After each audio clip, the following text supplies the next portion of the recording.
مولا سبھی اور کیا چاہتا ہے، بس مغفرت کی عطا چاہتا۔ روزہ رکھے اس کا، اور جو بیمار ہو یا سفر پر ہو، بس گنتی ہے دوسرے دنوں کی۔ چاہتا ہے اللہ تعالیٰ تم پر آسانی، اور نہیں چاہتا اللہ تبارک و تعالیٰ تم پر دشواری، اور تاکہ مکمل کرو تم گنتی کو، اور تاکہ بڑائی بیان کرو تم اللہ تعالیٰ کی اس نعمت پر جو تمہیں ہدایت دی، اور تاکہ تم شکر گزار بنو۔ سورہ البقرہ کی آیت نمبر 185 آپ حضرات کے سامنے پڑھی اور ترجمہ کیا ہے۔ اس میں اللہ تبارک و تعالی نے مختلف باتیں رمضان مبارک اور روزے کے متعلق بیان فرمائی ہیں۔ آج پہلی بات کے متعلق تھوڑی سی گزارشات پیش ہوں گی۔ پہلی بات، رمضان مبارک کی فضیلت بیان کی گئی ہے کہ ماہ رمضان عظمت والا مہینہ ہے۔ قرآن مجید کے اندر اللہ پاک فرماتے ہیں کہ کل مہینے 12 ہیں۔ یہ خود قرآن مجید کے اندر اللہ تبارک و تعالیٰ کا ارشاد موجود ہے، اور 4 ان میں سے وہ ہیں جن کو یہ کہا جاتا ہے کہ ان کے اندر اقدامی جہاد حرام ہے، منع ہے، پہل نہیں کر سکتے ہو۔ 4 منہم حرم۔ لیکن 12 مہینوں میں سے اللہ نے نام صرف رمضان کا لیا ہے قرآن مجید میں، کسی اور مہینے کا قرآن مجید کے اندر نام نہیں ہے۔ صرف رمضان مبارک کا وہ مہینہ ہے جس کا اللہ نے نام لیا ہے۔ لفظ رمضان کا مادہ رمز ہے، را میم ضاد، اور اس کا معنی ہوتا ہے جلانا۔ تو رمضان مبارک گناہوں کو جلا دیتا ہے، اس لیے رمضان مبارک کو رمضان کہتے ہیں کہ جس بندے ایمان والے کو رمضان مل گیا اس کے گناہ جل جاتے ہیں۔ اگر اس نے ناقدری نہ کی، قدردانی نہ کی، ناقدری کی، تو پھر سرکار صلی اللہ علیہ وسلم نے ایک موقع پر مسجد نبوی کے اندر منبر رسول پر چڑھتے ہوئے آپ نے پہلا قدم رکھا تو آمین فرمایا، دوسرا قدم رکھا تو آمین فرمایا، تیسری سیڑھی پہ قدم رکھا تو آمین فرمایا۔ بیان واز کے بعد صحابہ کرام نے پوچھا، یا رسول اللہ صلی اللہ علیہ وسلم پہلے کبھی آپ نے ایسا نہیں فرمایا تھا، منبر پر تو آپ پہلے بھی چڑھتے ہیں اترتے ہیں، لیکن کبھی آپ نے ایسا نہیں ارشاد فرمایا، تو آج آپ نے منبر پر چڑھتے ہوئے ہر سیڑھی پر آمین آمین کہا ہے، تو اس کی وجہ تو آپ نے ارشاد فرمایا کہ جب میں منبر پہ چڑھنے لگا تو سید الملائکہ حضرت جبرائیل امین تشریف لائے اللہ تبارک و تعالیٰ کی طرف سے۔ انہوں نے 3 بد دعائیں کی ہیں، اور میں نے ہر بد دعا پر آمین کہا ہے۔ ان میں سے ایک بد دعا یہ تھی کہ ہلاک ہو گیا، مارا گیا، تباہ ہو گیا، برباد ہو گیا وہ بندہ جس نے رمضان مبارک کا مہینہ پایا اور اپنے گناہ نہ بخشوا سکا۔ ایسا بندہ تباہ ہو گیا، برباد ہو گیا۔ اب یہ دعا کرنے والا فرشتوں کا سردار ہے، اور اس پر آمین کہنے والا نبیوں رسولوں کا سردار ہے، سارے انسانوں کا سردار ہے۔ اس دعا کی قبولیت میں کوئی شک ہو سکتا ہے؟ اور یہ دعا اللہ کی طرف سے کرائی جا رہی ہے ان دونوں سے۔ اس لیے رمضان مبارک کا مہینہ اللہ کا مہمان ہے، اس کی قدردانی ہم پر فرض ہے۔ میں نے اگلے دن بتایا تھا کہ رمضان کے خاص احکام 4 ہیں: روزہ، تراویح، اعتکاف، لیلۃ القدر۔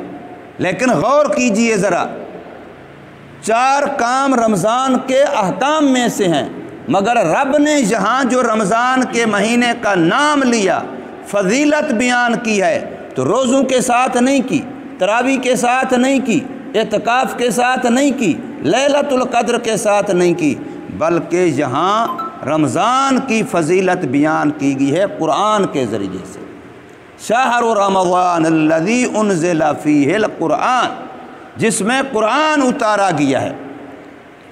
حدیث پاک میں آتا ہے کہ حضرت ابراہیم علیہ السلام کو جو اللہ نے وحی دی، کتاب دی، صحیفے دیے، وہ یکم رمضان کو دیے، اور اللہ تبارک و تعالی نے حضرت موسیٰ علیہ السلام کو جو تورات دی، اس کے بارے میں دو روایتیں ہیں، ایک 12 رمضان کی اور ایک 18 رمضان کی، اور حضرت عیسیٰ علیہ السلام کو جو اللہ نے انجیل دی ہے وہ 13 رمضان کو دی ہے۔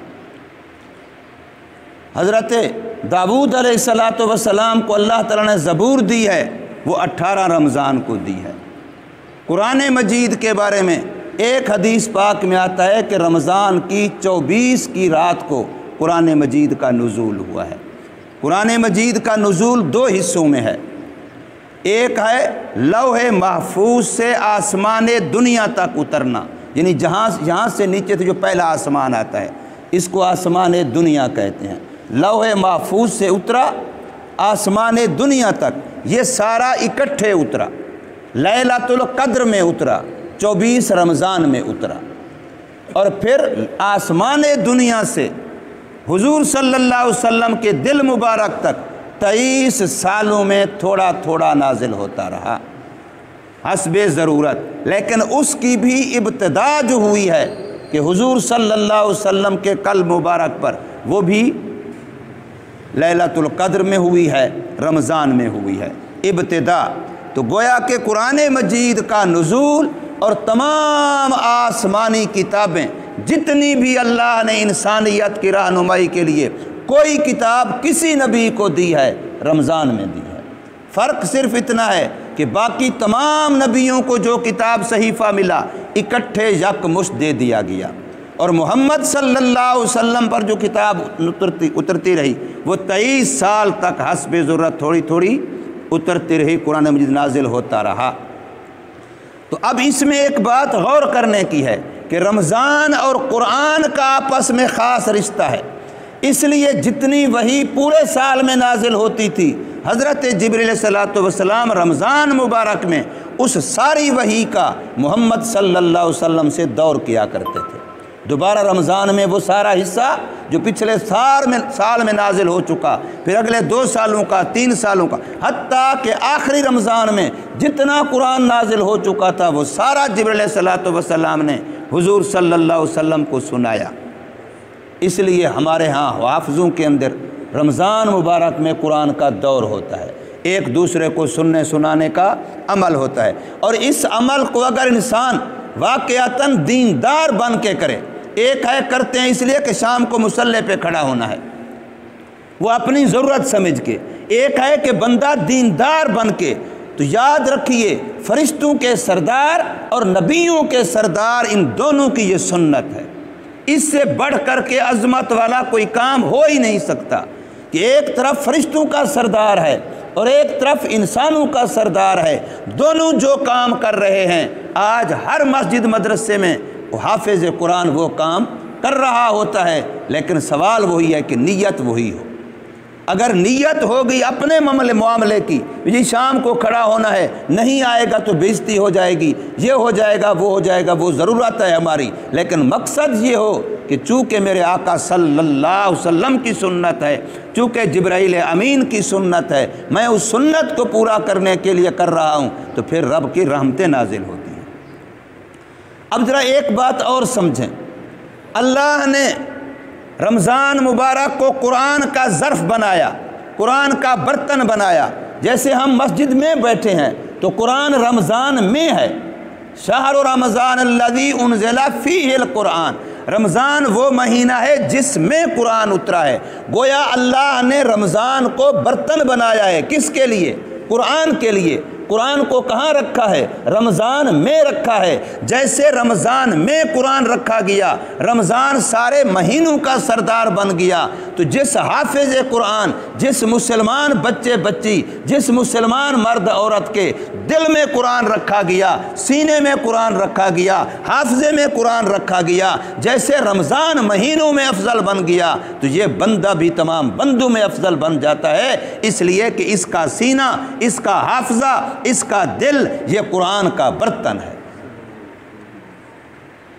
اننی انا اللہ، وہ موسیٰ علیہ السلام کے سامنے درخت بول رہا تھا۔ موسیٰ علیہ السلام نے آگ دیکھی درخت میں، تو وہ درخت سے آواز کیا آ رہی تھی؟ اننی انا اللہ، اے موسیٰ میں خدا ہوں، فخلا نعلیک انک بالوادی المقدس طویٰ، یہ پاک وادی ہے، جوتے اتار دے۔ کس کو کہا جا رہا ہے؟ نبی کو کہا جا رہا ہے، رسول کو کہا جا رہا ہے، صاحب شریعت پیغمبر کو کہا جا رہا ہے، جوتے اتار دے۔ کیا پیغمبر کے جوتے پلید تھے؟ قطعاً نہیں تھے، پاک جوتے تھے، لیکن پھر بھی فرمایا جوتے اتار دے۔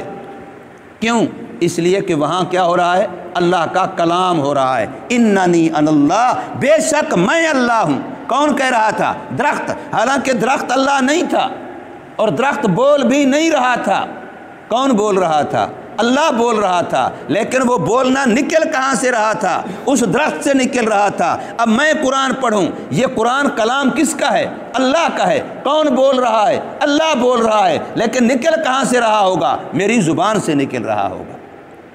میری زبان وہ شجرہ موسوی کی طرح بن جائے گی، جیسے وہاں سے اللہ کا کلام نکل رہا تھا، تو یہاں ہر مسلمان جب بچہ ہو یا بچی ہو، مرد ہو یا عورت ہو، قرآن کی تلاوت کرتا ہے تو اس شجرے کی طرح اس کی زبان سے بھی خدا کا کلام نکل رہا ہوتا ہے۔ جیسے وہاں خدا بول رہا تھا، درخت تو افضل نہیں ہے، انسان تو اشرف المخلوقات ہے۔ درخت تو ایمان والا نہیں تھا، یہ تو ایمان والا ہے۔ درخت تو نیک عمل نہیں کرتا تھا، یہ تو نیک عمل بھی کرتا ہے۔ درخت تو موسیٰ علیہ السلام والا کلام بول رہا تھا، یہ تو قرآن والا کلام بولتا ہے۔ اس کی شان اس درخت سے بھی کئی گنا افضل ہے۔ آج اس درخت کی زیارت کے لیے دنیا ترستی ہے اور جاتی ہے، تو ہمیں قدر نہیں ہے کہ یہ کلام جو میرے گھر میں موجود ہے، میرے سینے میں موجود ہے، میری زبان پر موجود ہے، یہ کتنی عظمت والا ہے۔ درخت کے پیچھے تو بھاگتا ہے کہ مجھے پتہ چل جائے کہ درخت کی زیارت کے لیے فلاں جا رہے ہیں، مجھے بھی موقع مل رہا ہے۔ وہ درخت جو موسیٰ علیہ السلام نے دیکھا تھا، جہاں سے کلام الہی نکلا تھا، تو ساری دنیا اس کی زیارت کو ترستی ہے اور لوگ جاتے ہیں۔ ہمارے پیر ذوالفقار صاحب نے اپنا سفر نامہ لکھا ہے کہ وہ کیسے اس درخت تک پہنچے ہیں اور وہاں جا کے زیارت کی ہے، نوافل پڑھے ہیں۔ ان کی کتاب میں پورا تفصیل سے قصہ موجود ہے۔ تو اس کے لیے جاتے ہیں۔ یہ جو ہمارے گھر میں موجود ہے، اس درخت سے قسم ہے خدا کی کہ یہ افضل ہے، یہ اس سے افضل ہے، یہ ہمارے گھروں میں موجود ہے، اور ہم اس کی طرف پشت کر کے گھر میں بیٹھے بھی ہوتے ہیں، کھڑے بھی ہوتے ہیں، پرواہ بھی نہیں کرتے کہ یہ بھی کوئی نعمت اللہ نے ہمیں دی ہے۔ نہ قرآن کی قدر ہے، نہ قرآن والے کی قدر ہے۔ تو رمضان مبارک میں اللہ نے ہمیں کیا دیا؟ قرآن دیا ہے۔ اس کو سوچیں، اس پر غور کریں کہ رمضان اور قرآن کا کیا جوڑ ہے۔ اس لیے میرے آقا نے اکٹھے ارشاد فرمایا، القرآن والرمضان یشفعان مشفعان، رمضان اور قرآن یہ دونوں جس نے ان کے ساتھ وفا کی، یہ سفارش کریں گے دنیا میں بھی، قبر میں بھی، محشر میں بھی، آخرت میں بھی، پل صراط پر بھی، یہ اس کی سفارش کریں گے، اور ان کی سفارش کی قبول ہونے کی میرے آقا نے گارنٹی دی ہے کہ ان کی سفارش ضرور قبول ہوگی۔ تو فرمایا شہر رمضان الذی انزل فیہ القرآن، رمضان کا وہ مہینہ ہے جس میں قرآن اتارا گیا ہے۔ اب قرآن کی آگے صفتیں بیان کی۔ نمبر 1، ھدی للناس، قرآن وہ ہے جو لوگوں کا ہادی ہے۔ ہدایت چاہتے ہو تو خدا کے قرآن سے جڑ جاؤ۔ ہدایت کا سمندر، ہدایت کا خزانہ قرآن ہے۔ اور دوسرا فرمایا وبینات من الہدی، اور ہدایت کی واضح دلیلیں قرآن کے اندر ہیں۔ رہنما، راہبر، راہ دکھانے والا، راہ پانے کے لیے واضح اور بہترین دلیل نشانیاں دینے والا وہ قرآن ہے۔ اور تیسری صفت فرمائی والفرقان، حق اور باطل کے درمیان فرق کرنے والا، صحیح اور غلط کے درمیان فرق کرنے والا۔ غلط اور صحیح معلوم کرنا ہے، قرآن کی طرف آؤ۔ کس سے کہانیوں سے نہیں پتہ چلے گا۔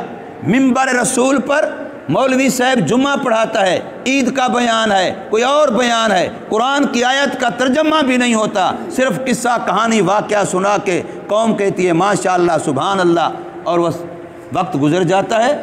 ہدایت ملے گی قرآن سے ملے گی، حق اور باطل کا فرق سمجھ آئے گا قرآن سے آئے گا۔ اس لیے حضور صلی اللہ علیہ وسلم نے صحابہ کرام رضوان اللہ تعالی علیہم اجمعین کو صرف قرآن ہی تو پڑھایا تھا، اس کے علاوہ کائنات کا کوئی کورس، کوئی نصاب، کوئی کتاب نہیں پڑھائی تھی، صرف قرآن پڑھایا تھا۔ وہ دنیا کے ہادی اور رہنما بن گئے ہیں۔ اللہ تبارک و تعالی ہمیں سمجھ نصیب فرمائے، عمل کی توفیق دے۔